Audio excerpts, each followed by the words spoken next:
আল্লাহ নবী বলেন, আল্লাহ গো আমি বুঝলাম না ৩১৩টি নম্বর, এই ৩১২টি নম্বর আপনি জান্নাতের উপরে বানাইয়া রাখছেন, আর একটা নাম্বার আপনি জাহান্নামের উপরে বানাইয়া রাখছেন। জাহান্নাম তো খারাপ জায়গা, জাহান্নামের ভিতর থেকে আগুন উঠবে, আর এই আগুনের উপর আপনি কাকে বসাইয়া রাখবেন? এই জন্য আপনি এই জায়গায় একটা চেয়ার বানাইয়া রাখছেন। এত সুন্দর একটা নাম্বার কার জন্য বানাইয়া রাখছেন? আল্লাহ তাআলা ডাক দিয়ে বলেন, বন্ধু গো এই ৩১২টি নাম্বার আমি ৩১২ জন পয়গম্বরের জন্য বানাইয়া রাখছি। আর ওই যে দেখেন জাহান্নামের উপরে একটা নাম্বার, ওই নাম্বারটা শুধুমাত্র একমাত্র কেবলমাত্র আমি আপনার জন্য বানাইয়া রাখছি। আল্লাহ নবী ডাক দিয়ে বলেন, আল্লাহ এর ভিতরে আপনার কোন কুদরত?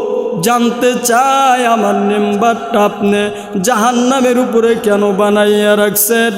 আল্লাহ তাআলা ডাক দলে, বন্ধু গো আপনার গুনাহগার উম্মত যে সময় হাসর ময়দানে আপনার উম্মতগুলা জাহান্নামে চলে যাবে, জাহান্নামে চলে যাওয়ার পর আপনাকে একটা নজর দেখার জন্য আপনার উম্মতগুলা আমি আল্লাহর কাছে দরখাস্ত জানাইবে। আর আপনার গুনাহগার উম্মতকে আমি বড় দয়া করে মায়া করে আমার বান্দাকে বানাইছি।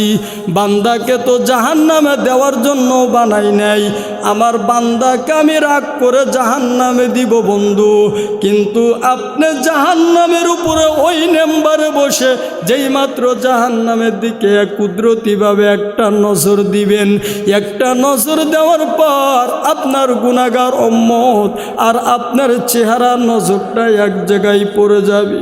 এক জায়গায় পড়ে যায়, আপনি তো গুনাহগার উম্মতের নবী, আপনি যে দরখাস্ত জানাইবেন, আল্লাহ আমার গুনাহগার উম্মতেরা জাহান্নামের ভিতরে জ্বলে, আল্লাহ আপনি মাফ করে দেন। আর আমি তো বলছি বন্ধু হাসরের ময়দানে শুধুমাত্র একমাত্র কেবলমাত্র আপনার কথাই চলবে, আপনার কথা ছাড়া আর কারুর কথা চলবে না।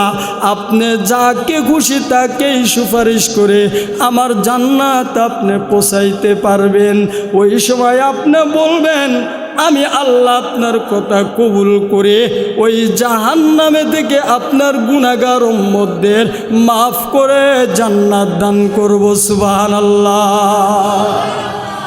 এই জন্য আমি একটা নাম্বার শুধুমাত্র কেবলমাত্র ওই জায়গায় আপনার জন্যই বানাইয়া রাখছি। কারণ হাসরের ময়দানে একমাত্র শুধুমাত্র কেবলমাত্র কথা বলার অধিকার একজনেরই থাকবে, আর একজনেরই সুপারিশ করার অধিকার থাকবে। ওই জায়গার কারুর যত পণ্ডিত দেখেন কেউ ওই জায়গায় কথা বলতে পারবে না, একমাত্র শুধুমাত্র আমার আপনার নবী ছাড়া কেউ কথা বলতে পারবে না বাবা। এই জন্য নবীজির তরিকা মতে চলতে হবে, নবীজির তরিকা মতে চলবেন। হাসরের ময়দানে চিনা ফালাইবেন আল্লাহর নবী যেটা আমার উম্মত, আমার উম্মত। কারণ আমার তরিকা দেখা যায় আমার উম্মতের ভিতরে, এইগুলো আমার উম্মত। আর যে সময় বলবে আমার উম্মত, ওই সময় আমার জিন্দেগি সুন্দর জিন্দেগি, ওই সময় বলবে আমার উম্মত, মনে করবেন যে জান্নাত পায়া গেছি। যে সময় বলবে আমার উম্মত।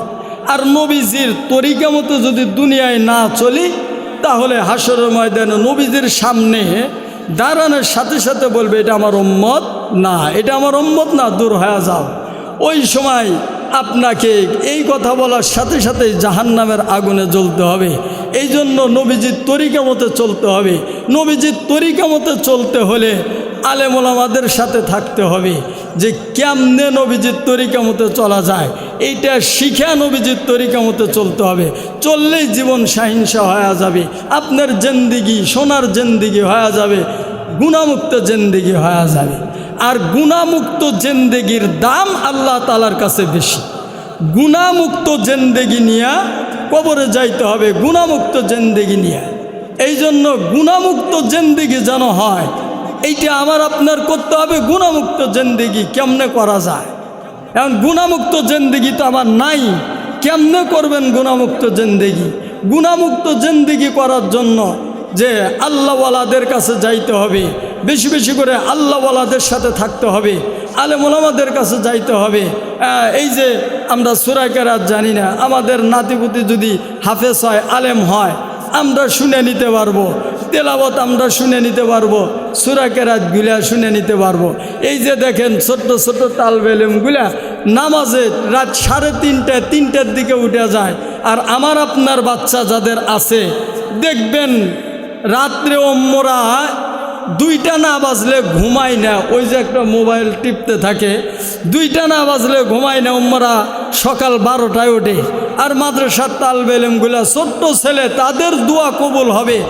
আমার তো মনে দিলে সাক্ষী দেয় যে আজকে যদি হাত উঠাইতে পারেন, হাত উঠাইয়া যদি 2 ফোঁটা চোখের পানি ফালাইতে পারেন, আজকের দোয়া অবশ্যই কবুল হবে, আজকের মজলিস অবশ্যই কবুল হবে। কারণ এমনও তালবে ইলম আমাদের সাথে বসে হাত উঠাইবে যারা জিন্দেগি গুনাই করে নাই, অথচ 3:30টায় উঠে এই তালবে ইলমগুলা ঠান্ডা পানি দিয়ে ওযু করিয়া যায় নামাজের মুসাল্লায় দাঁড়া যায়, যায় কি যায় না?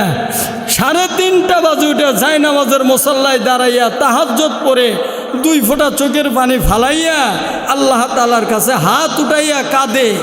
এই যে যারা জাগিরদার তাদের জন্য দোয়া করে, সকলের জন্য দোয়া করে। আজকে একদল পণ্ডিত আছে কয় হুজুররা না খায়া মরুক, একদল পণ্ডিত আছে যে হুজুররা না খা মরুক, আর একদল দেখেন যে পণ্ডিতগুলা বলে হুজুররা না খা মরুক, অথচ ওই পণ্ডিতগুলোর জন্যই আমাদের মাদ্রাসা তালবে ইলমগুলো উঠা রাত্রের আধারে 3:30টায় ঠান্ডা পানি দিয়ে ওযু করে কষ্ট করে তারা তাদের জন্য দোয়া করতে থাকে। আর এই পণ্ডিতগুলা কয় হুজুররা না খা মরুক। চিন্তা করে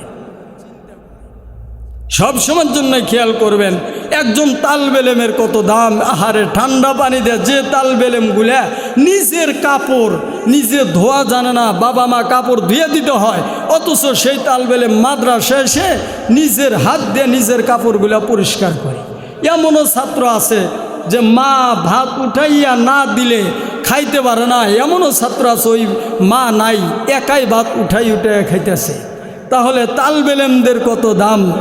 আল্লাহর নবী বলেন, আমার উম্মতেরা একজন তালবে ইলমের কত দাম, একজন তালবে ইলমের কত দাম হবে রে বাবা। একজন মাদ্রাসার ছাত্র দেখবেন যে শেষ রাতে উঠে ঠান্ডা পানি দিয়া ওযু করিয়া নামাজ পড়ে যে কোরআন শরীফ নিয়ে বসা যায়, আল্লাহ তাআলা ডাক দিয়ে বলেন, এই ফেরেশতারা ওই যে দেখো আমার ছোট্ট এক বান্দা এই ঠান্ডা পানি দিয়ে ওযু বানাইয়া নামাজ পড়ে আমি আল্লাহর কোরআন নিয়ে বসে গেল, কোরআন তেলাওয়াত করে। এই তালবে ইলম আমার এই ছোট্ট বান্দা আউযুল্লাহ বিসমিল্লাহ পড়ার সাথে সাথেই এর বাবা মার আমুলনামায় আগে সওয়াবগুলা লেখা দাও।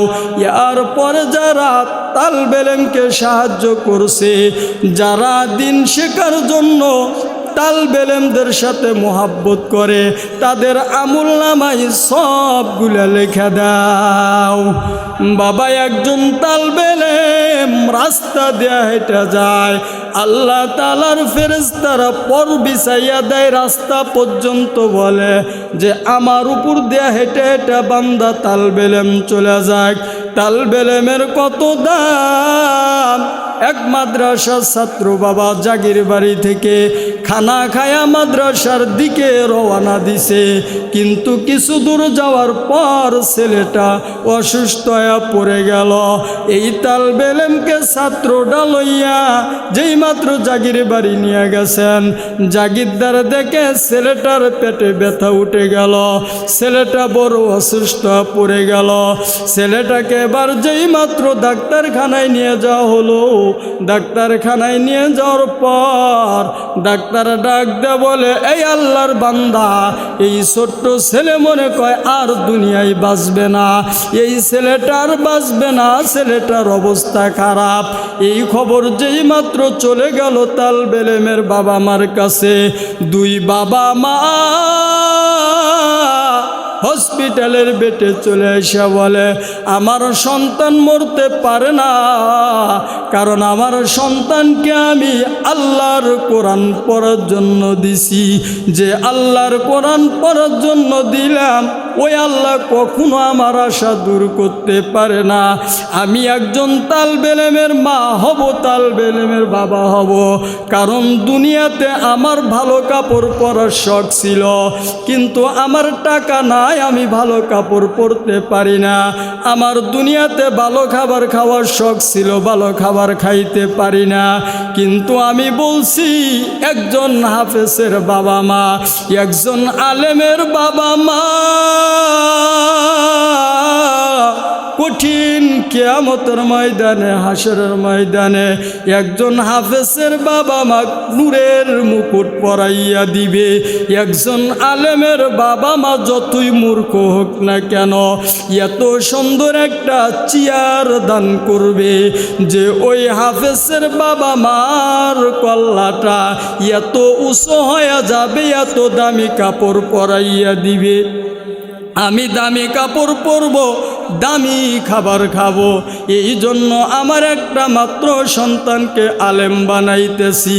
আর আমার সন্তান হাফেজ না হয়া, আলেম না হয়া দুনিয়ার থেকে যাইতে পারে না। ওই ছেলেটার মা তার বাবাকে বলে এই যে যাই নামাজ নাও, যাই নামাজ নিয়া তুমি মসজিদে দৌড়াও, তুমি মসজিদে যা যাই নামাজটা বিছাইয়া সেজদা দিয়া হাত উঠাইয়া মালিকের কাছে কাঁদো।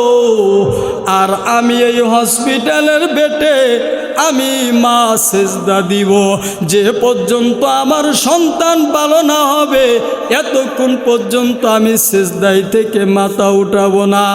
বাবা দুইজনই আল্লাহর কুদরতি পায়ে সেজদা পড়ে গেলেন। সেজদাটা দিয়া দিল, একটা সেজদা দিয়া রাত্রি 12টা 3টা 4টা বেজে যায় বাবা। ইয়ার পরেও মাথা উঠাই না। মজ্জান সাহেব যেই মাত্র ফজরের আজান দিছে ওই সময় দুইজন মাথাটা উঠাইয়া বৃদ্ধ মা সন্তানকে দেখার জন্য ধীরে ধীরে করে সন্তানের কেবিলে যায়। যাইয়া দেখে ওই জায়গায় তার সন্তান শোয়া নাই।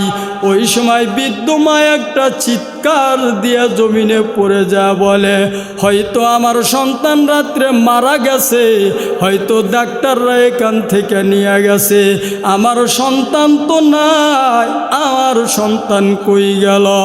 বাবা কাঁদতে কাঁদতে নজর করে তাকাইয়া দেখে পাশের কামরা থেকে আল্লাহর কোরআন তেলাওয়াতের আওয়াজ মহিলা শুনতে পাই। সুবহানাল্লাহ, আল্লাহর কোরআন তেলাওয়াত শুনতে পায়। এবার মহিলাটা ধীরে ধীরে করে নিজ কামরার দিকে চলে গেল রে বাবা। নিজ কামরায় যায় দেখে ওই তেলাওয়াতরা আর কেউ করে না।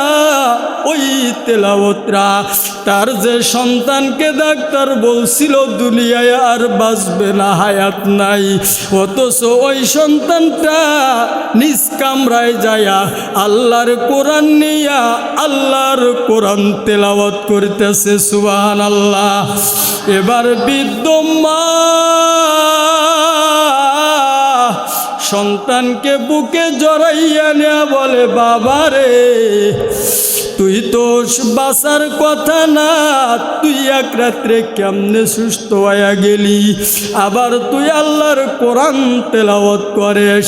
এবার ছোট্ট তালবে ইলম ডাক দে বলে মা গো, ও মা আমি দেখলাম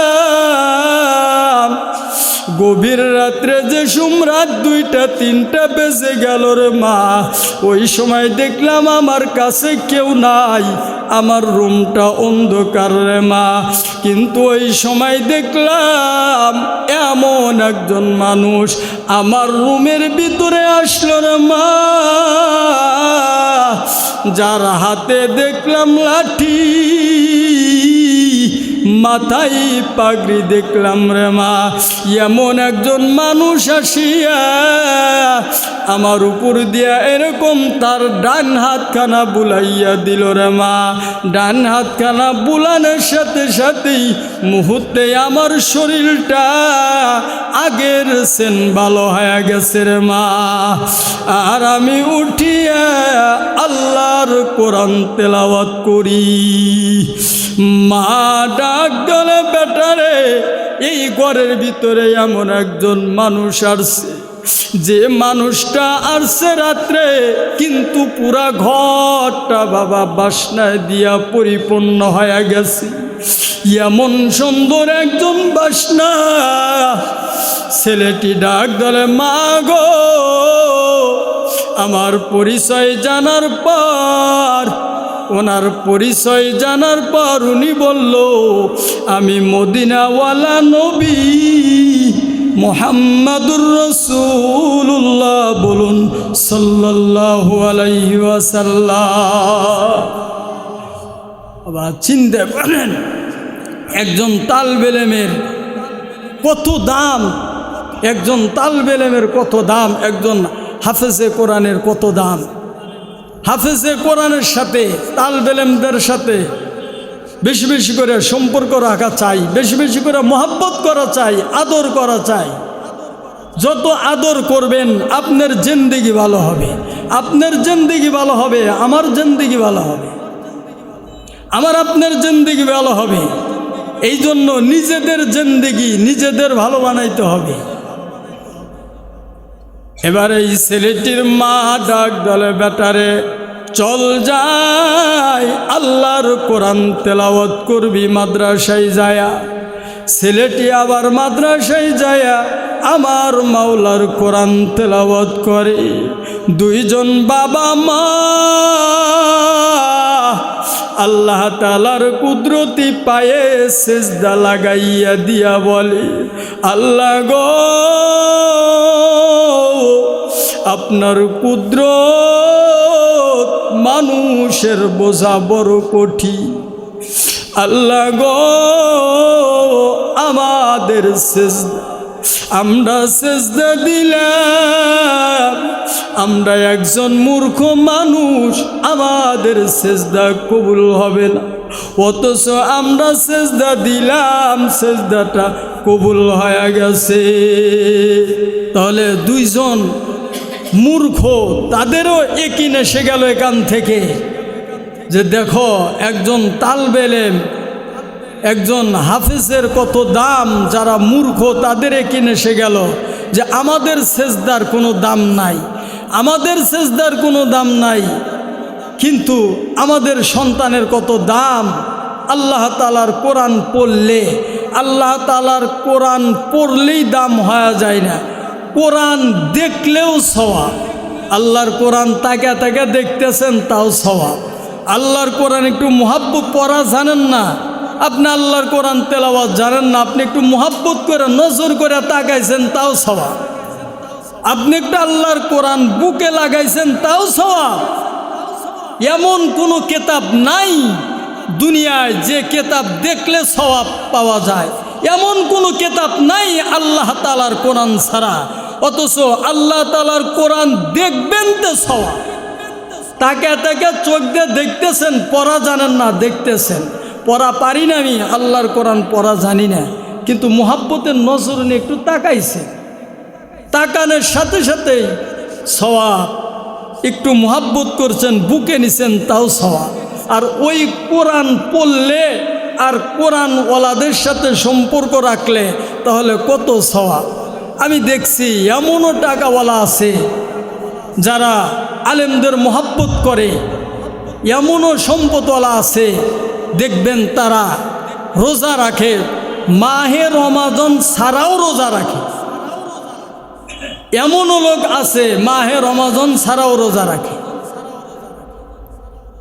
একদিন ঢাকা এক মাদ্রাসায় দাওয়াতে গেছি, বড় এক মাদ্রাসায়, হুজুরের মাদ্রাসায় দাওয়াতে যায় অনেক বড় একজন লোক আসছেন, অনেক বড়, যা রমজানে যে যাকাত দেয় শুনছি 13 কোটি না 13.5 কোটি রমজানে জাকাত দিছে।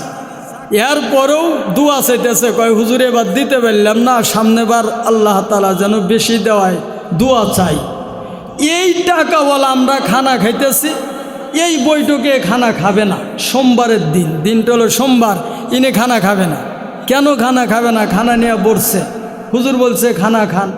ওই সময় হুজুরের কানে কানে বলতেছে, হুজুর আমি আপনাদের দাওয়াতে অ্যাটেন্ড হইছি, কিন্তু আমি খানা খাইতে পারবো না। কেন? এই জন্য হুজুর আমি প্রত্যেক সোমবারে রোজা রাখি। সুবহানাল্লাহ বলেন না একজন? আমি হুজুরে যদি কয় আমি হুজুরও রোজা রাখি না, অথচ একজন আওয়াম মানুষ এত টাকা বলা, তারপরে বলে হুজুর আমি প্রত্যেক সোমবারে রোজা রাখি, রমজান বাদ দিয়া রমজানে রোজা রাখে।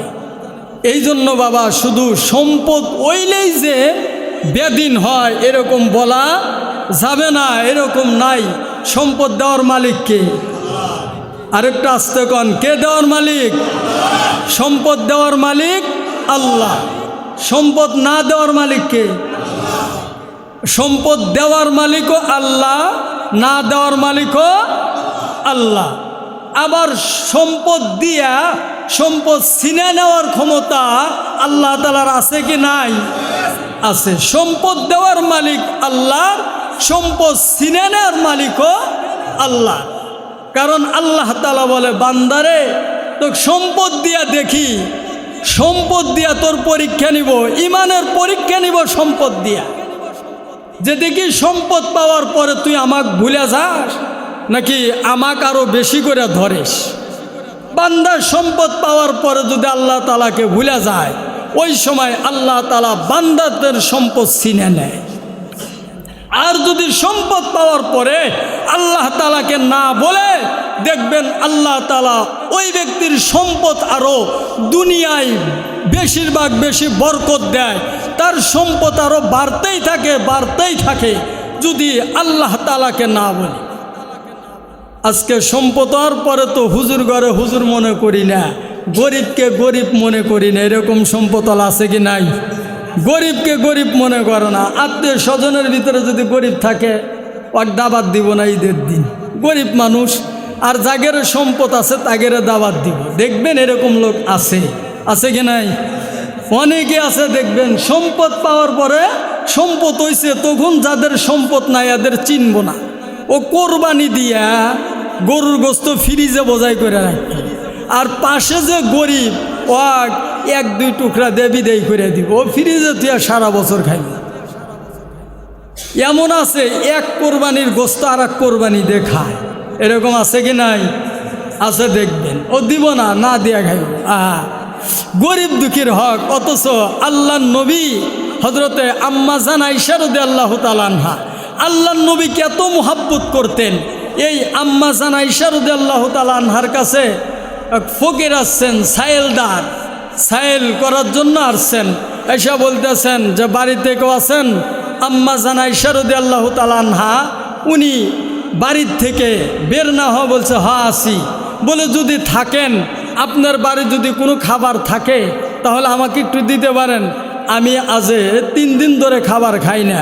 ওই সময় আম্মা জান আয়েশা রাদিয়াল্লাহু তাআলা আনহা চিন্তা করতেছে যে এই লোকটা 3 দিন খানা খায় না, কিন্তু আমার নবীর পেটে আজ 4 দিন ধরে কোনো খাবার নাই, কিন্তু আমার নবীর পছন্দর একটু গোস্ত আছে। এখন আমি যদি আমার নবীর পছন্দর গোস্তটুকু যদি দান করে দেই, তাহলে আমার নবী এসে যখন চাবে আমি কি দিব? আমার নবী দাওয়াতের কাজ করে আসবে।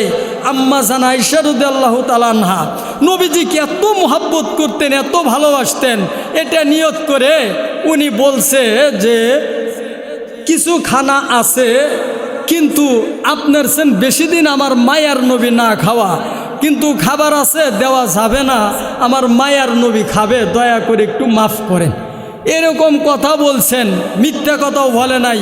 এরকম কথা বলার পরে এই সাইলদার চলে গেছে। কিছুক্ষণ পরে আল্লাহর নবী ঘরে যেই মাত্র তাশরিফ আনলেন, মায়ার নবী যেই মাত্র আসছেন, আসার পরে আম্মা জান আয়েশা রাদিয়াল্লাহু তাআলা আনহা উনি খুশি হয়ে ওই গোশতর পিয়ালার জন্য গেছে। যে পিয়ালার ভিতরে এতটুকু গোস্ত আছে, আল্লাহর নবীর পছন্দ, তাহলে এনে দেই। পিয়ালার কাছে যা দেখে ভিতরে তো গোস্ত নাই, দেখে কুচি কুচি পাথরের টুকরা হয়ে গেছে। কি হয়ে গেছে? পাথরের টুকরা হয়ে গেছেন।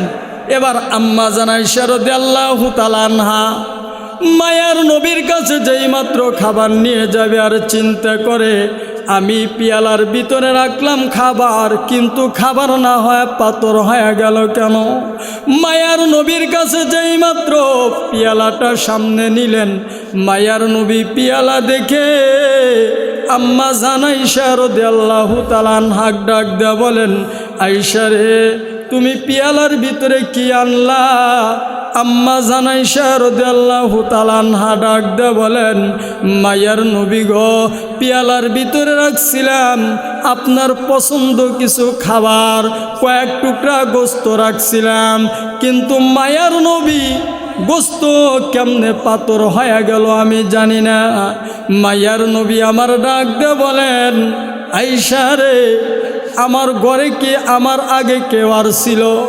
আম্মা জান আয়েশা রাদিয়াল্লাহু তাআলা আনহা ডাক দেয়া বলেন, মায়ার নবী গো, আপনি আসার আগে একজন সাইলদার আমার কাছে সে একটু খাবারের আর্জি জানাইছিল মায়ার নবী, কিন্তু আমি সত্য কথা বলছি মায়ার নবী গো, খাবারটুকু আপনার পছন্দ দেখে আপনার জন্য রাখছি।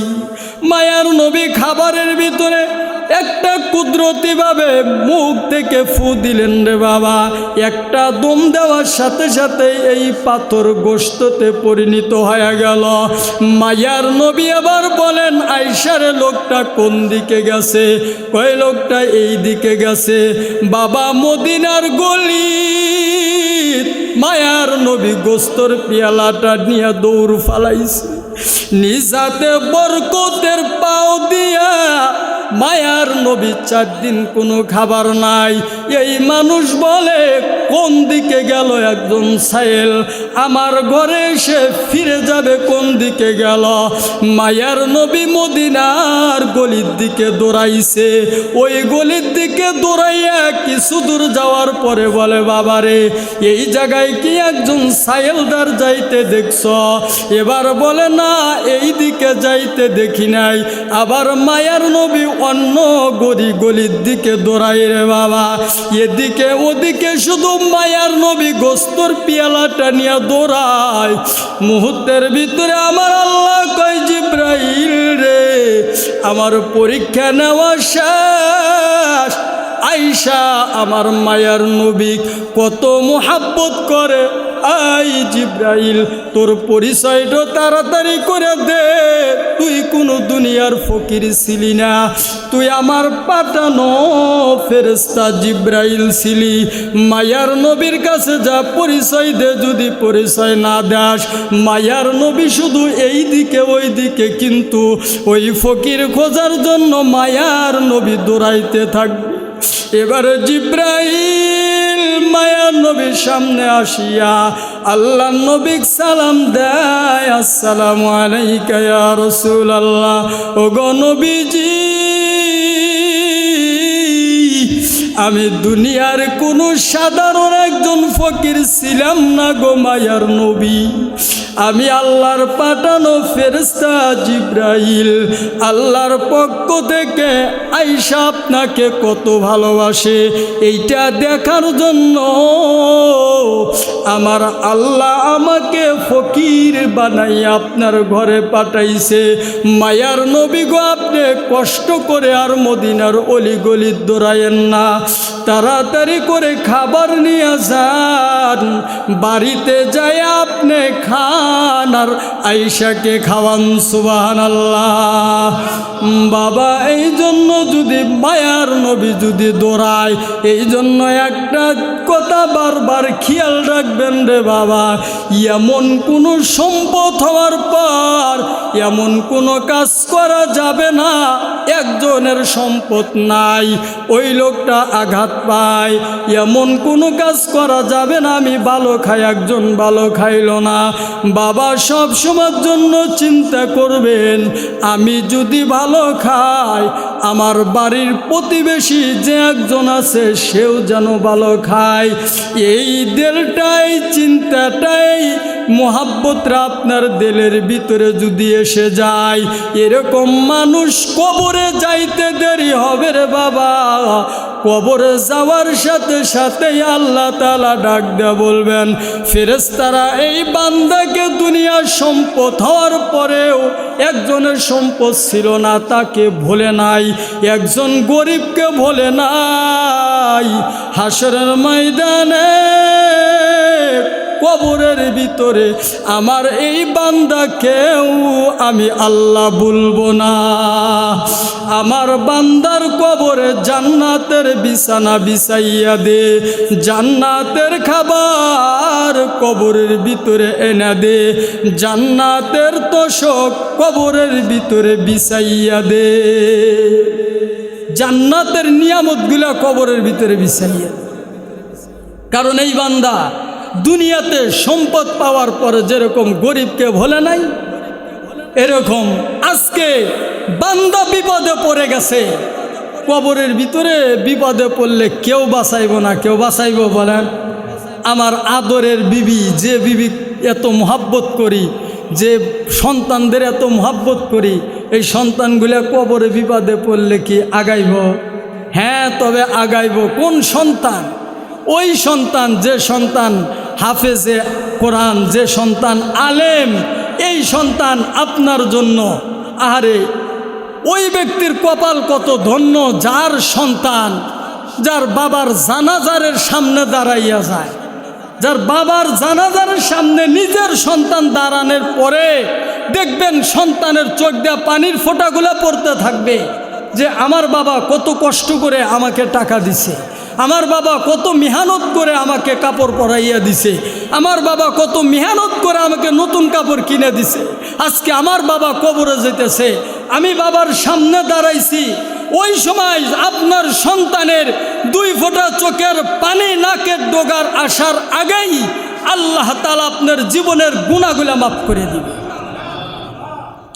এমনও সন্তান আছে দেখবেন, যে সন্তান কলার বকা দাঁড়িয়ে থাকে, এমনও বাবার সন্তান আছে জানাজারের যে দোয়া কব দোয়াটাও পর্যন্ত জানে না। আছে কি নাই? এমনও সন্তান আছে টুপিরা পর্যন্ত মাথার দেয় না, পকেটের ভিতরে একটা রুমাল বাইর করে যে দিয়া বাস হয়ে গেছে। কলার বক, যেরকম কলার বক দাঁড়িয়ে থাকে ওইরকম ওই হুজুরদের ইমাম সাহেব কয় হুজুর সামনে যান, ও কলার বকের মতো দাঁড়িয়ে রয়েছে। সারা জীবন বাবার হাতে না ফরমানি করছে, কবরে দেওয়ার সময় বাবার হাতে না ফরমানি করতেছে। কারণ তুই যদি জানাজারের দোয়াগুলা না পড়তে পারিস বাটপার, তাহলে তুই দাঁড়াইছস কেন? ওই জায়গায় দাঁড়াইয়া জানাজারের দোয়া তো পড়তে হবে। আমার নিজের বাবা কবরে চলে যাবে আর আমি জানাজারের দোয়াটা পর্যন্ত বলতে পারবো না, এত নাফরমান সন্তান আমি। এটা চিন্তা করতে হবে যে এমন নাফরমান সন্তান দুনিয়ায় রেখা যাওয়া যাবে না। আপনার সন্তান কোরআন তেলাওয়াত করতেছে, কবরের পাশ দিয়ে যাইতেছে, কবরের পাশ দিয়ে যাইতেই আপনার কবর দেখে সন্তান যে একবার সূরা ফাতিহা পড়ছে, 3 বার সূরা ইখলাস পড়ছে, আল্লাহ তাআলা বলেন যে এই বান্দার বাবা মা চলে গেছে, তাদের কবরে 1 খতম কোরআন শরীফের সওয়াব দিলেন। 1 খতম কোরআন শরীফের সওয়াব লেখা দেয় যদি নেককার সন্তান রেখা যায় দুনিয়ায়। এই জন্য বিপদে কবরে চলে গেলে পড়বে শুধুমাত্র নেককার সন্তান। আপনার নেককার সন্তান দুনিয়ার থেকে দোয়া করবে, কবরে শান্তিতে থাকবেন। এই জন্য আর যদি নেককার সন্তান না দেয়, কবরের পাশ দিয়ে যাবো আর মোবাইলের ভলিউম, গানের ভলিউম বেশি দিব, ফেরেশতারা মারের ভলিউমও বেশি দিব কবরের ভিতরে। এই জন্য চিন্তা করতে হবে, নেককার সন্তান রেখা যাইতে হবে। আর নেককার সন্তান রেখে গেলে কবরের ভিতরে শান্তি পাওয়া যাবে। আর যদি নেককার সন্তান না রেখে যায় বাবা, কবরে যদি ধরা পড়ে যায় উপায় নাই, কবরে ধরা পড়ে গেলে উপায় নাই, কখনো কবরে ধরা পড়ে গেলে উপায় নাই বাবা, কেউ বাঁচাইবে না ওই জায়গায়। কবরের ভিতরে কোনো সাথী নাই, বাতি নাই, কিছুই নাই, অন্ধকার কবরে একা একা পড়ে থাকতে হবে। আর যদি আমার জিন্দেগিটা যদি ভালো হয়, কবরে যাওয়ার সাথে সাথে আপনার চোখের দৃষ্টিটা যতদূর পর্যন্ত যাবে, একজন ইমানদারওয়ালার কবরটা তাড়াতাড়ি কবরে যাওয়ার সাথে সাথেই অত বড় প্রশস্ত করে দিবে আল্লাহ তাআলা, এত বড় করে দিবে একজন ইমানদার ইমান নিয়ে যদি কবরে যাওয়া যায়। এই জন্য ইমান নিয়ে কবরে যাওয়ার জন্য সকলের নিয়ত আছে তো ইনশাল্লাহ, যে যদি আমি দুনিয়াতে মানুষের সাথে ভালো ব্যবহার করে যাই, আল্লাহ তাআলা কবরের ভিতরে আমার সাথে সুন্দর ব্যবহার করবে। আর যদি আমি দুনিয়াতে মানুষের সাথে উল্টাপাল্টা ব্যবহার করে যাই, কবরেও আল্লাহ তাআলা আমার আপনার সাথে উল্টাপাল্টা ব্যবহার করবে। আর যদি কবর উল্টাপাল্টা ব্যবহার করে তাহলে আর উপায় নাই। এই জন্য বাবা সবসময়ের জন্য খেয়াল করবেন, আমার হাতের দ্বারা, আমার পায়ের দ্বারা, আমার জবানের দ্বারা কখনো যেন অন্য কোনো মুসলমান ভাই কষ্ট না পায়। সবসময়ের জন্য খেয়াল রাখবেন যে আমার মুখের দ্বারা এই জবানটা কে দিছে বলেন? আল্লাহ দিছে না?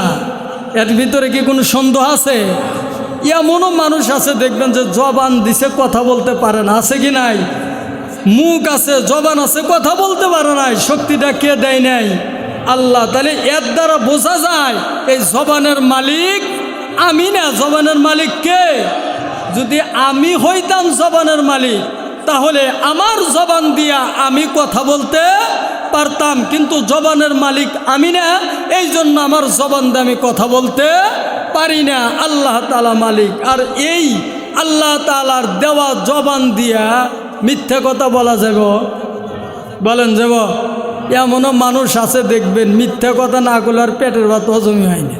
এরকম মানুষ আছে যে চাষটালে যাইব এমনি চা খেবার মিথ্যা কথা করব। আহারে, এই জবানটা কেমন জবান! যে ব্যক্তি জবান দিয়া মিথ্যা কথা বলবে না, তার জবানের ভিতরে বরকত থাকবে, বরকত থাকবে। আর জবানে মিথ্যা কথা বলবে তো বরকত উঠে যাবে, বরকত উঠে যাবে। এই জন্য মিথ্যাওয়ালা জবান নেওয়া যাবে না, সত্যওয়ালা জবান নিয়ে বেশি থাকতে হবে, সত্য জবান নিয়ে বেশি থাকতে হবে। আল্লাহর দেওয়া জবান, কেমন জবান রাখতে হবে? আল্লাহর দেওয়া। ভারতবর্ষের ভিতরে এক আল্লাহর ওলি ছিলেন। এই আল্লাহর ওলি দুনিয়ার থেকে, লম্বা ঘটনা আমি বিস্তারিত সংক্ষিপ্তভাবে বলতেছি, যে আল্লাহর ওলি দুনিয়ার থেকে চলে যাওয়ার আগ মুহূর্তে তার খাদেমকে ডাক দিয়ে বলে, খাদেম আমি তোমাকে কয়টা ওসিয়ত করে যাব। আমি কবরে যাওয়ার পরে সব মানুষ দিয়ে যেন জানাজার দেও না, 4 গুণওয়ালা মানুষ দিয়ে আমার জানাজার দিবে। কয় গুণওয়ালা মানুষ? 4 গুণওয়ালা মানুষ দিয়ে জানাজার দিও, সব মানুষ দিয়ে যেন আমার জানাজার দেও না। খাদেম ডাক দিয়ে বলে, হুজুর 4টা গুণ কি কি? আল্লাহর ওলি ডাক দিয়ে বলতেছেন যে খাদেম 4 গুণের ভিতরে 1 নম্বর গুণ হলো, দেখবা যার জীবনে বালেক হওয়ার পরে জবান দিয়া মিথ্যা কথা বলে নাই। কি বলে নাই? মিথ্যা কথা বলে নাই। যার জবান দিয়া, জবানকে হেফাজত করছে, যার জবান দিয়া মিথ্যা কথা বলে নাই। আল্লাহর ওলির খাদেম ডাক দেয়া বলেন, আল্লাহর ওলি গো 2 নাম্বার ওসিয়ত কি? আল্লাহর ওলি ডাক দেয়া বলেন, খাদেম রে 2 নাম্বার ওসিয়ত হলো, দেখবা যার জীবনে বালেক হওয়ার পর থেকে এই 2টা চোখ দিয়া বেগানা কোনো নারীর দিকে তাকাই নাই। কিসের দিকে তাকাই নাই? বেগানা কোনো নারীর দিকে তাকাই নাই। এই গুণটা আমার আপনার ভিতরে আছে তো ইনশাল্লাহ? আছে? হ্যাঁ, নাই, একজনেরও নাই। আছে? নাই। এই যে মিথ্যা কথা বলবো না, এটা আমার নাই, আপনাদের আছে তো? হ্যাঁ, এই জবান দিয়ে মিথ্যা কথা বলা যাবে না। 3 নাম্বার গুণ হলো, আল্লাহর ওলির খাদেম ডাক দেয়া বলেন, হুজুর গো 3 নাম্বার গুণ। আল্লাহর ওলি ডাক দেয়া বলেন, 3 নাম্বার গুণ হলো, দেখবা বালেক হওয়ার পর থেকে যার জীবনে আসরের ফরজ নামাজের আগে 4 রাকাত সুন্নত আছে। কয় রাকাত সুন্নত আছে? কিসের নামাজের আগে? আসরের 4 রাকাতের, আসরের ফরজ নামাজের আগে 4 রাকাত সুন্নত যার জীবনে বালেক হওয়ার পর থেকে কাজা হয় নাই। 4 নাম্বার গুণ হলো, দেখবা যার জীবনে বালেক হওয়ার, এইটা একটু সহজ আছে। এই গুণটা কি আছে? সেই 4 নাম্বার যেরকম এটা সহজ আছে। 4 নম্বর গুণ হলো বালেগ হওয়ার পর থেকে যার জীবনে যে তাহাজ্জুদের নামাজ কাজা হয় নাই। কিসের নামাজ কাজা হয় নাই? তাহাজ্জুদের নামাজ। এটা সহজ আছে ইনশাল্লাহ। তাহাজ্জুদ কোন সময় পড়ে অনেকেই বলতেই পারে না, এরকম মানুষ আছে। তাহলে তাহাজ্জুদের নামাজ কাজা হয় নাই। 4টা গুণ যে ব্যক্তি হাসিল করে যেতে পারবে, আল্লাহ তাআলা 4 গুণওয়ালা মানুষ কবরে যাইতে হবে, কবরটা জান্নাতের বাগান হইতে দেরি হবে না। কোন সুবহানাল্লাহ। আলহামদুলিল্লাহ আমাদের হুজুর এসে গেছেন। আলহামদুলিল্লাহ আজকে হুজুরের ইয়েতি ইনশাল্লাহ হুজুর দোয়া করবেন। আজকের এই মাহফিল একজন করাইতেছেন, হুজুর অত্যন্ত তাকেও মোহাব্বত করে, উনিও মোহাব্বত করতেছে, এই জন্য ইনশাল্লাহ হুজুর তার জন্য দোয়া করবেন। উনি বারবার ফোন দেওয়া হুজুর দোয়া চাইছেন হুজুরের কাছে। ইনশাল্লাহ হুজুর এসে গেছেন। এখনই হুজুর ইনশাল্লাহ, হুজুররা তো আল্লাহওয়ালা মানুষ, তাদের সামনে বসে কথা বলতেই ভয় করে। আল্লাহওয়ালা মানুষ, ওনারা তো 10-12 মিনিট কথা বলবেন, আর আমরা 3 ঘন্টা কথা বলবো, হুজুররা 5 মিনিট কথা বলবে। ইনশাল্লাহ আমাদের তাদের কথার বেশি তাসির হবে। সুবহানাল্লাহ। কারণ তারা আল্লাহওয়ালা মানুষ। এই জন্য আলহামদুলিল্লাহ এখন আপনাদের সামনে ইনশাল্লাহ আমাদের হুজুর কথা বলবেন, এবং যারা করতেছেন ওনাদের জন্য হুজুরি দোয়া করবেন। আজকে বিশেষ করে যেই ভাই দোয়া চেয়েছিলেন, ওই ভাই উনি বিশিষ্ট একজন ব্যবসায়ী, খুবই ভালো মানুষ, জনাব আলহাজ মোহাম্মদ অলিউল্লাহ খান সাহেব। জনাব আলহাজ অলিউল্লাহ খান সাহেব উনি দোয়া চেয়েছেন। ওনার পিতা মৃত্যুবরণ করেছেন আলহাজ মোহাম্মদ নাদিউল্লাহ খান সাহেব। উনি অনেক ভালো মানুষ। ওনার ছেলেকে উনি হাফজোখানায় পড়ান। সুবহানাল্লাহ। উনি নিয়ত করছে ওনার এই ছেলেকে আমাদের এই একটা গ্রামই বলি আমি, এটা গ্রাম, ধনুর শহর, কিন্তু ঢাকার তুলনায় তো গ্রাম, কি বলেন? ঢাকার বড় বড় শহরের তুলনায় তো গ্রাম, গ্রাম হলে হবে কি, এই জায়গায় উনি ওনার ছেলেকে পড়ানোর জন্য নিয়ত করছে। উনি যদি নিয়ত করতে পারেন, আপনারাও তো নিয়ত করতে পারেন ইনশাআল্লাহ। ইনশাআল্লাহ আমাদের এই মাদ্রাসায় কোনো চাঁদা আদায় করা হয় না। বিভিন্ন মাদ্রাসায় বিভিন্ন যে কৌশলগুলি করা হয় ওগুলি আমরা করি না, আমি ওটাকে আমি নাজায়েজও বলতেছি না। তো দোয়া চাই। মাদ্রাসা আলহামদুলিল্লাহ পড়ালেখার মান খুবই ভালো, খুবই ভালোর দিকে চলছে, খুবই ভালোর দিকে চলছে আলহামদুলিল্লাহ। এবং সার্বক্ষণিক তদারকি করা হচ্ছে। কোন বাচ্চার কি সমস্যা, কোন বাচ্চা কাঁদতেছে, একটা বাচ্চা যদি কাঁদে তো আমাদের পক্ষ থেকে এমন কিছু কৌশল অবলম্বন করা হয়, মায়ের ভূমিকা পালন করা হয়। একটা বাচ্চা মন টিকতেছে না, মন টিকানোর জন্য প্রয়োজনে চকলেট খাওয়ানো হয়। তার বাবা মাকে আমরা সান্ত্বনা দিই, আপনি একটু শান্ত হন। একটা বাচ্চা চালাপাড়া, একটা বাচ্চা, নাম বললাম না, একটা বাচ্চা এমন পরিস্থিতি যে তার মায়ের আশাই হলো আমার এখানে পড়া। আমি বললাম এক কাজ করেন, আশপাশে তো অনেক মানুষ, সেখানে হুজুর আমার দিলটা চাচ্ছে আপনাদের এই সহবতে রাখবে। তাই বলে আমাদের এখানে টাকা দিয়ে পড়তে হয়। হুজুর টাকাই দেব, তাও এখানেই পড়াবো, ঠিক আছে, কিন্তু বাচ্চা থাকে না। এই সিঁড়িতে এই দিক দিয়ে যখন খালি ভেতরে আনা হয়, এমন চিল্লে শুরু করে, আমি ভয় পাই যে রাস্তায় কোনো সাংবাদিক দিলে মনে না জানি শিশু নির্যাতন হচ্ছে।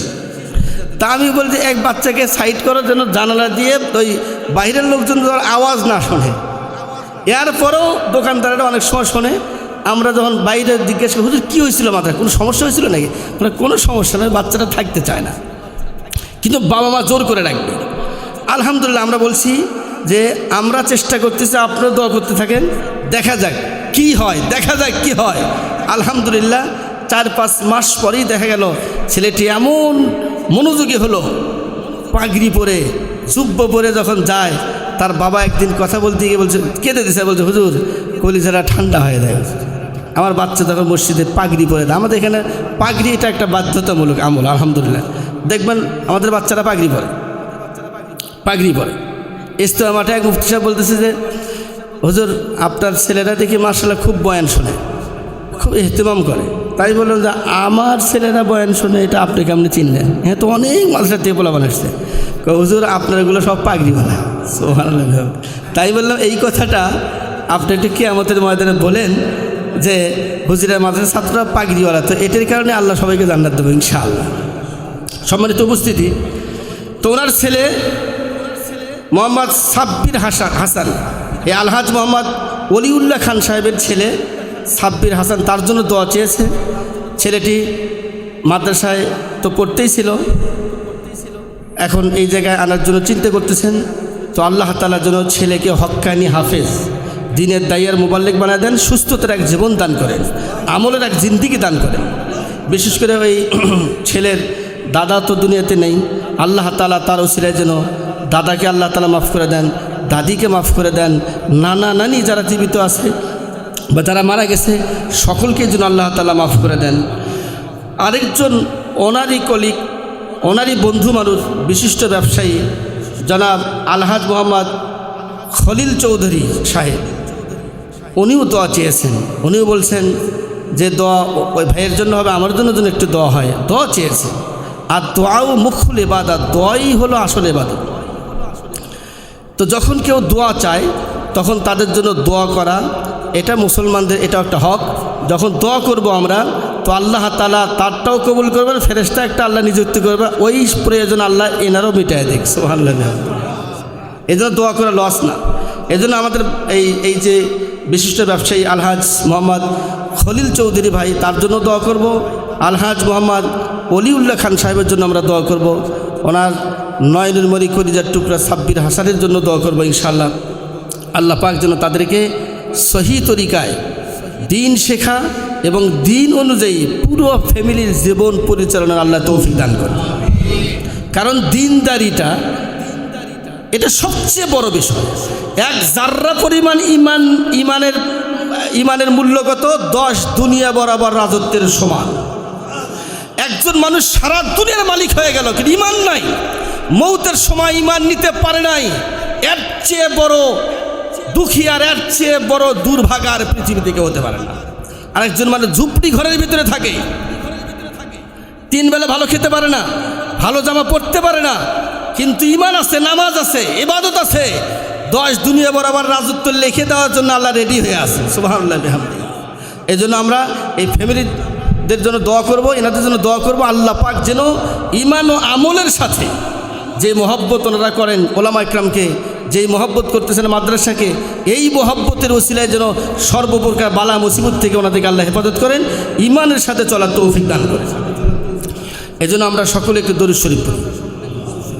আল্লাহুম্মা সাল্লি আলা মুহাম্মদ কামা সাল্লাইতা আলা ইব্রাহিম ওয়া আলা আলি ইব্রাহিম ইন্নাকা হামিদুম মাজিদ। আল্লাহুম্মা বারিক আলা মুহাম্মদ কামা বারাকতা আলা ইব্রাহিম ওয়া আলা আলি ইব্রাহিম ইন্নাকা হামিদুম মাজিদ। সূরা ইখলাস পড়ি 3 বার। আউযু বিল্লাহি মিনাশ শাইতানির রাজিম। বিসমিল্লাহির রহমানির রহিম। কুল হুয়াল্লাহু আহাদ আল্লাহুস সামাদ লাম ইয়ালিদ ওয়া লাম ইউলাদ ওয়া লাম ইয়াকুল লাহু কুফুয়ান আহাদ। বিসমিল্লাহির রহমানির রহিম। কুল হুয়াল্লাহু আহাদ আল্লাহুস সামাদ লাম ইয়ালিদ ওয়া লাম ইউলাদ ওয়া লাম ইয়াকুল লাহু কুফুয়ান আহাদ। বিসমিল্লাহির রহমানির রহিম। কুল হুয়াল্লাহু আহাদ আল্লাহুস সামাদ লাম ইয়ালিদ ওয়া লাম ইউলাদ ওয়া লাম ইয়াকুল লাহু কুফুয়ান আহাদ। সূরা ফাতিহা একবার। বিসমিল্লাহির রহমানির রহিম। আলহামদুলিল্লাহি রাব্বিল আলামিন আর রহমানির রহিম মালিকি ইয়াউমিদ্দিন ইয়্যাকা না'বুদু ওয়া ইয়্যাকা নাস্তাঈন ইহদিনাস সিরাতাল মুস্তাকিম সিরাতাল লাযীনা আন'আমতা আলাইহিম গায়রিল মাগদুবি আলাইহিম ওয়ালাদ-দাল্লিন আমিন। আবার দরুদ। আল্লাহুম্মা সাল্লি আলা মুহাম্মাদ ওয়া আলা আলি মুহাম্মাদ কামা সাল্লাইতা আলা ইব্রাহিম ওয়া আলা আলি ইব্রাহিম ইন্নাকা হামিদুম মাজিদ। আল্লাহুম্মা বারিক আলা মুহাম্মাদ কামা বারাকতা আলা ইব্রাহিম ওয়া আলা আলি ইব্রাহিম ইন্নাকা হামিদুম মাজিদ। সকলে তওবার নিয়ত করি। আমরা অনেক গুনাহ করি, আমাদের হাত পা দিয়ে অনেক গুনাহ হয়ে যায়। যেহেতু দোয়ারি অনুষ্ঠান আর মেরাজের মাস, রাসূল পাক সাল্লাল্লাহু আলাইহি ওয়াসাল্লামের দ্বারা আল্লাহ তাআলা এই মাসে এক ঐতিহাসিক বিশাল ও বিরাট এক ঘটনা আল্লাহ পাক ঘটাইছেন। প্রত্যেকটা অংশ নিয়ে আলোচনা করলে ঘন্টাকে ঘন্টা, মাসকে মাস দেবে, আলোচনা শেষ হবে না, এমন এক ঘটনা আল্লাহ পাক রাতের অল্প সময় ঘটাইছেন। যেহেতু ওই মাসে অনেকেই বিপদগ্রস্ত আছেন, অনেকেই বলছেন হুজুর অসুস্থ, একটু দোয়া করেন, অনেকেই ঋণগ্রস্ত দোয়া চেয়েছেন, আর বিশেষ করে আমাদের এই ভাইয়েরাও দোয়া চেয়েছেন। তো একসঙ্গে সকলের জন্যই দোয়া হবে ইনশাআল্লাহ। সকলে একটু আত্মাহিত সুরতে বসেন এবং চোখ দিয়ে পানি ফেরানোর জন্য খুবই চেষ্টা করেন, আল্লাহ পাক যেন কবুল করেন। আজকে আমাদের দোয়াটাও সুন্নত তরিকে দোয়া, অর্থাৎ কেউ দোয়া চাইলে তখন আমরা, এবং দোয়া ওই যে কেউ মারা গেলে যেই কতগুলি কুসংস্কার আছে ওই কুসংস্কারের দোয়া নয়, এটা হলো ওই ভাইয়েরা দোয়া চেয়েছেন তাদের সুস্থতার জন্য, এবং আত্মীয় স্বজন যারা মারা গেছে আল্লাহ পাক সবাইকে যেন হেফাজত করেন, মাফ করে দেন, জান্নাত নসিব করেন। সব কিছু মিলে আমরা দোয়া করি খুব মোতাওয়াজ্জহ আল্লাহ পাকের দিকে, এবং চোখের পানি ফেলে আপনি আপনার জন্য চান, কোনো সমস্যা নেই, আমিন আমিন বলেন। আর আপনি চান, আপনার কি সমস্যা আপনি চান এই গভীর রাতে, আল্লাহ তাআলা এই রাতেও রেডি হয়ে আছেন। কি কয় এই মজমা থেকে তারা কি চায় আল্লাহ দেওয়ার জন্য রেডি হয়ে আছে। আল্লাহ আমাদের সবাইকে তৌফিক দেন। আলহামদুলিল্লাহি রাব্বিল আলামিন, والصلاة والسلام على خير خلقه محمد وعلى آله وأصحابه أجمعين. ربنا ظلمنا أنفسنا وإن لم تغفر لنا وترحمنا لنكونن من الخاسرين. ربنا آتنا في الدنيا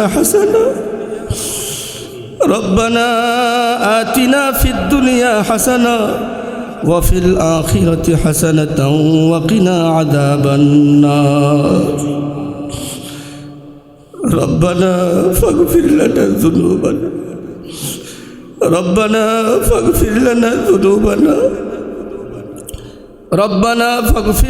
ذنوبنا وكفر عنا سيئاتنا وتوفنا مع الأبرار. رب ارحمهما كما ربياني صغيرا. رب ارحمهما كما ربياني صغيرا. يا حي يا قيوم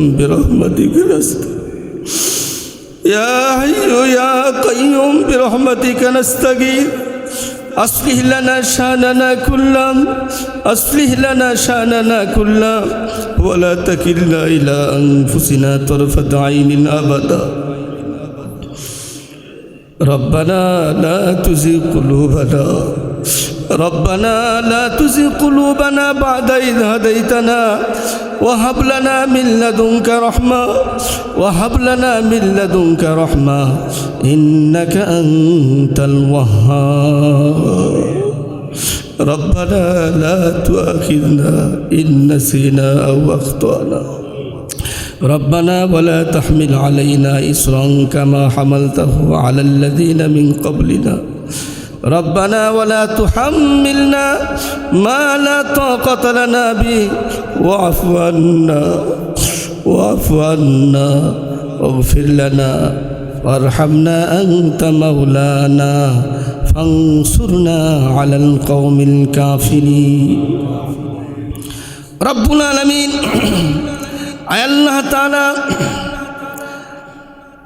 বাহাদুল উলুম কওমি মাদ্রাসার ভিতরে বসে রব্বুল আলামিন আজকে আমরা যে আলোচনা করলাম আর শুনলাম, আল্লাহ মাগরিব থেকে নিয়ে এখন পর্যন্ত যে আলোচনাগুলি হলো, আল্লাহ তাআলা কোরআন ও হাদিস থেকে আলোচনা করা হয়েছে, শোনা হয়েছে মাহবুব আল্লাহ, আলোচনার ভিতরে ভুল ত্রুটি মাফ করে দিয়ে রব্বুল আলামিন সহি কথাগুলির উপরে আমাদের সকলকে আমল করার তৌফিক দান করে দাও।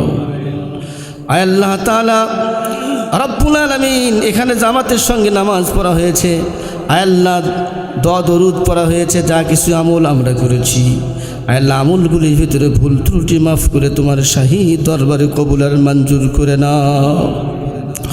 আল্লাহ জানে কি হয়, লক্ষ কোটি গুণ বৃদ্ধি করে সর্বপ্রথম সোনার মদিনায় বিশ্ব নবীজির রওজায়ে আতহার মোবারকে পৌঁছিয়ে দাও।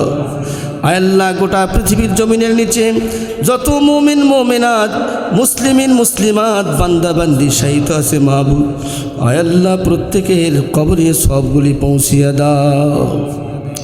আয় আল্লাহ বিশেষ করে আমাদের পিতা মাতা দাদা দাদি নানা নানি খালা খালু আত্মীয় স্বজন পাড়া প্রতিবেশী ওস্তাদ ছাত্র বন্ধু বান্ধব শ্বশুর শাশুড়ি আল্লাহ যারাই কবরস্থ হয়েছে মাহবুব প্রত্যেকের কবরে সবগুলি পৌঁছিয়ে দাও রব্বুল আলামিন। বিশেষ করে আমরা যারা উপস্থিত হয়েছি আয় আল্লাহ তাআলা এই দোয়ার ভিতরে আমরা যেখান থেকে অংশগ্রহণ করছি মাহবুব, আয় আল্লাহ আমাদের অনেকের মা নেই, অনেকের মা দুপুরি খবর। আয় আল্লাহ আজকে আমাদের প্রধান অতিথি যিনি ওনার মাও খবরে, ওনার বাবাও ইন্তেকাল করেছে। রব্বুল আলামিন আমাদের মধ্যে অনেকের মা নেই, অনেকের বাবা নেই, অনেকের মা বাবা উভয় কবরে আছে বাবু। আমাদের যারা নাই তাদের সঙ্গে কি ব্যবহার করা হচ্ছে আল্লাহ, যাদের ওসিলায় আজকে আমরা ব্যবসা বাণিজ্য চাকরি বাকরি করতে পারছি, সেই মায়ের কবরে যদি আগুন লাগানো হয়, ওই বাবার কবরে যদি আগুন জ্বালানো হয়, আয় আল্লাহ আমরা তো সহ্য করতে পারবো না। আয় আল্লাহ আমরা একটা দিনই প্রতিষ্ঠানের ভিতরে দিনই আলোচনার শেষে হাত উত্তোলন করে আরজি করছি মাহবুব, আমাদের মা বাবার কবরে যদি আযাব হয়ে থাকে বন্ধ করে দাও। আয় আল্লাহ বন্ধ করে দাও। আয় আল্লাহ কবরকে জান্নাতের বাগান বানায় দাও। আয় আল্লাহ মা বাবার গুনাহকে মাফ করে দাও। আয় আল্লাহ ভুল ভ্রান্তিকে মাফ করে দাও। রব্বুল আলামিন ভুল ভ্রান্তিকে মাফ করে দাও। আমরা যারা উপস্থিত হয়েছি বাবু, এই দোয়ায় যারা আমরা অংশগ্রহণ করেছি বাবু, আয় আল্লাহ আমাদের জীবনের গুনাহকে মাফ করে দাও। আয় আল্লাহ রাতের অন্ধকারে দিনের আলোতে শয়তানের ওয়াসওয়াসায় পড়ে আয় আল্লাহ অনেক ভুল হয়ে গেছে, অনেক গুনাহ হয়ে গেছে মাহবুব। মেহেরবানি করে আজকের এই মজমার ওসিলায় আজকে আমাদের আয় আল্লাহ তাআলা এই মাহফিলের ওসিলা আমাদের জীবনের গুনাহগুলিকে মাফ করে দাও। আয় আল্লাহ গুনাহগুলিকে মাফ করে দাও। আয় আল্লাহ গুনাহগুলিকে নেকির দ্বারাই পরিবর্তন করে দাও রব্বুল আলামিন। আয় আল্লাহ বিশেষ করে যিনি দোয়া চেয়েছেন মাহবুব, আয় আল্লাহ জনাব আলহাজ মোহাম্মদ ওলিউল্লাহ খান সাহেব, আয় আল্লাহ তিনি দোয়া চেয়েছেন। আরেকজন বিশিষ্ট ব্যবসায়ী জনাব আলহাজ মোহাম্মদ খলিল চৌধুরী সাহেব দোয়া চেয়েছেন। আয় আল্লাহ দোনো ভাইয়ের দিলের নেক আশাগুলি পূর্ণ করে দাও। আয় আল্লাহ তাআলা সুস্থতার জীবন দান করে দাও রব্বুল আলামিন। দুজনের ফ্যামিলিকে তুমি মাফ করে দাও। আয় আল্লাহ সুস্থতার জীবন দিয়ে দাও রব্বুল আলামিন। কোনো প্রকার অশান্তি থাকলে দূর করে দাও, কোনো প্রকার মুসিবত থাকলে দূর করে দাও। আয় আল্লাহ সামনের জীবন তোমার হুকুম অনুযায়ী চলার তৌফিক দান করে দাও। আয় আল্লাহ তাআলা আমাদের আজকের প্রধান অতিথি সাহেবের আয় আল্লাহ কলিজার টুকরা ছেলে আয় আল্লাহ মোহাম্মদ সাব্বির হাসান, আয় আল্লাহ মাদ্রাসার ছাত্র, মেহেরবানি করে সাব্বির হাসানকে তুমি কবুল আর মঞ্জুর করে নাও। আয় আল্লাহ এমন আখলাক এমন চরিত্র দান করো, এমন আদর্শবান বানাও, তার মা এবং বাবার কলিজা যেন ঠান্ডা হয়ে যায়। আয় আল্লাহ তার মায়ের কথাও শুনেছি, অনেক ভালো মানুষ। আয় আল্লাহ তার মাকেও পরিপূর্ণ হেদায়েত দিয়ে দাও, দিলের পরিপূর্ণ দিলের নেক আশাগুলিকে পূর্ণ করে দাও। আয় আল্লাহ তাআলা এমন মজমা বারবার করার জন্য তাদের আগ্রহ আছে, আয় আল্লাহ মেহেরবানি করে তাদের দিলের ভিতরে ইখলাস দিয়ে ভরে দাও। আয় আল্লাহ তাআলা ইসলাম সংক্রান্ত যা অভাব আছে সব পূর্ণ করে দাও। আয় আল্লাহ তাদের ব্যবসা বাণিজ্যের ভিতরে বরকত দিয়ে দাও। আয় আল্লাহ তাআলা দ্বীনের রাস্তায় তোমার রাস্তায় বের হওয়ার তৌফিক দান করে দাও রব্বুল আলামিন। দ্বীনি খেদমত বেশি থেকে বেশি করার তৌফিক দান করে দাও। আয় আল্লাহ আমরা যারা আজকে এই অনুষ্ঠানে অংশগ্রহণ করেছি অনেকেই অসুস্থ মাহবুব, আয় আল্লাহ শেফায়ে কামিলান আজলান নসিব ফরমাও। আয় আল্লাহ অনেকেই মারাত্মক অসুস্থ, আমাকে আগেই চিঠি লিখছে, অনেকেই ফোন করে বলছে হুজুর দোয়া করেন। এত বড় মোবারক মজমা অনেকেই বলছে হুজুর আপনি তো বেদাত মার্কা দোয়া করেন না, বেদাতের কোনো অনুষ্ঠানে দোয়া করেন না। বলছে হুজুর আজকের যে অনুষ্ঠান অবশ্যই সুন্নত তরিকার অনুষ্ঠান, আপনি আমাদের জন্য একটু দোয়া করেন। আল্লাহ যারা যারা অসুস্থ দোয়া চেয়েছেন সকলকে শেফা দিয়ে দাও। আল্লাহ অনেকেই ঋণগ্রস্ত মাহবুব, ঋণ পরিশোধ করা সহজ করে দাও।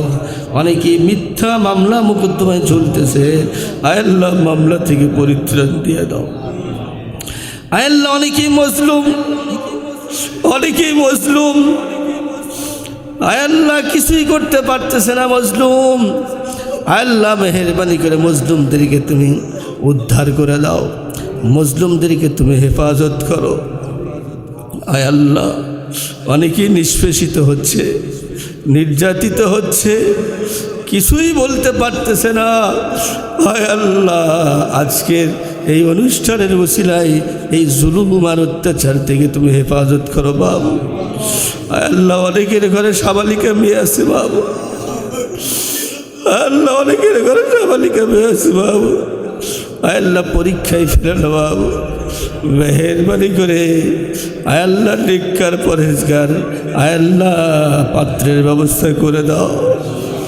অনেকের ঘরে সাবালক ছেলে আছে মাহবুব, আয় আল্লাহ নিকার পরহেজগার বিবির ব্যবস্থা করে দাও।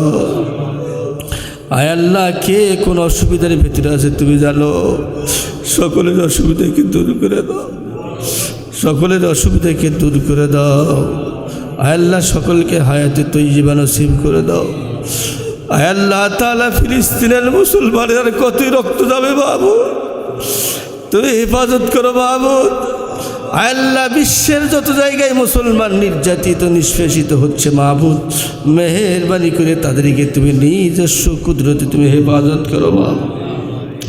আয় আল্লাহ আমাদের বিশ্ব ইজতেমা টঙ্গীর ময়দান, আয় আল্লাহ মেহেরবানি করে বিশ্ব ইজতেমাকে কবুল আর মঞ্জুর করে দাও।